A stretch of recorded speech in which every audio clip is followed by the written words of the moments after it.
நசீஹத் number 21 Arafah நோன்பின் தனிச்சிறப்பு அப்படிங்கறத நம்ம பார்க்கிறோம். அபு கதாதா அல் அன்சாரி ரதியல்லாஹு அவர்கள் அறிவிக்கிறார்கள், அல்லாஹ்வின் தூதர் ஸல்லல்லாஹு அலைஹி வஸல்லம் அவர்கள் கூறினார்கள், அரஃபா துல்ஹஜ் 9வது நாளில் நோன்பு நோற்பது பற்றி கேட்கப்பட்டதற்கு முந்தைய ஓராண்டுக்கும் பிந்தைய ஓராண்டுக்கும் அது பாவ பரிகாரமாக அமையும் என்றார்கள். ஆஷுரா முஹர்ரம் 10வது நாள் நோன்பு நோற்பது குறித்து வினவப்பட்டது. அதற்கு அது கடந்த ஆண்டில் பாவ பரிகாரமாகும் என்றார்கள் அப்படிங்கறத நம்ம பாக்குறோம். சுப்ஹானல்லாஹ், இது நமக்கு தெரிந்த விஷயங்கள் தான். அரஃபா நோன்பு நம்ம நோன்பு வச்சிருக்கிறோம். அல்லாஹ் தஆலா அந்த நோன்பை கபூல் செஞ்சுட்டு முன்றே ஒரு வருட பாவம், பிந்தைய ஒரு வருட பாவம், இரண்டு வருட பாவங்களை அல்லாஹ் என்ன செய்யறான், மன்னிக்கிறான். இதோ ஒரு வருட முந்தைய பாவங்களை மன்னிப்பதற்கு வர இருக்கக்கூடியதுதான் இந்த முஹர்ரத்துடைய 10வது நாள் 9, 10 நம்ம இன்ஷா அல்லாஹ் தாசுஆ ஆஷுரா என்று சொல்லக்கூடிய 2 நோன்புகளை நம்ம வைக்க தயாரா இருக்கணும். அல்ஹம்துலில்லாஹ், இது ஒரு சிறப்பான ஒரு நோன்பா இருக்குது. ஒன்னு நம்ம தெரிஞ்சுக்கிறோம், இந்த துல்ஹஜ்ஜுடைய மாதமே வாய்ப்புகள், நன்மைகளுடைய வாய்ப்புகள் அதிகமாக இருக்கக்கூடிய மாதம் துல்ஹஜ்ஜுடைய மாதத்துல இருக்கிறது.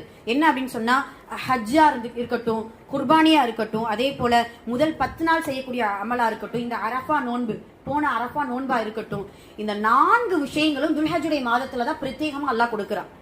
இந்த 4மே நமக்கு சொல்லக்கூடிய பாடம் என்ன தெரியுமா?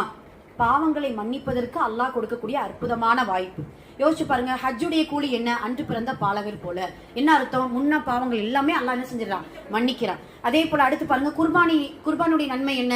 அந்த குர்பானி ஆட்டை அறுக்கும் பொழுது அதை சொட்டு பூமியில் படுவதற்கு முன்னால் நம்முடைய பாவங்கள் எல்லாம் மன்னிக்கப்படுது. சுப்ஹானல்லாஹ். அதே போல இந்த அரஃபாவுடைய நோன்புக்கான இது என்னது? 2 வருடத்துடைய பாவம் எல்லாமே அதுதான். ஒரு நாளைக்கு பாவம் அதிகமா செய்யறோமா, நன்மை அதிகமா செய்யறோமா அப்படின்னு கேட்டோம்னா தெளிவா சொல்லிடலாம், பாவங்கள் தான் அதிகமா செய்யும்.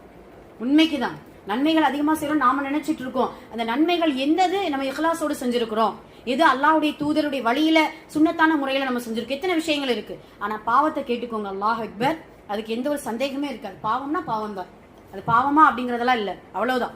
அது தெரிந்தோ தெரியாமலோ எத்தனையோ விஷயங்கள். அதனாலதான் அல்லாஹ் தஆலா இப்படி பல வாய்ப்புகளை கொடுக்கிறார். இதோ முஹர்ரத்துடைய முதல் 10 நாளும் சிறந்தது. முஹர்ரத்துல வரக்கூடிய அந்த நோன்பும் நமக்கு, ஆஷுராவுடைய நோன்பும் நமக்கு சிறந்தது. இது எல்லாமே அல்லாஹ் நமக்கு கொடுக்கக்கூடிய அற்புதமான வாய்ப்பு அப்படிங்கறத இந்த நபி மொழியிலிருந்து நமக்கு தெரியுது. அல்ஹம்துலில்லாஹ்.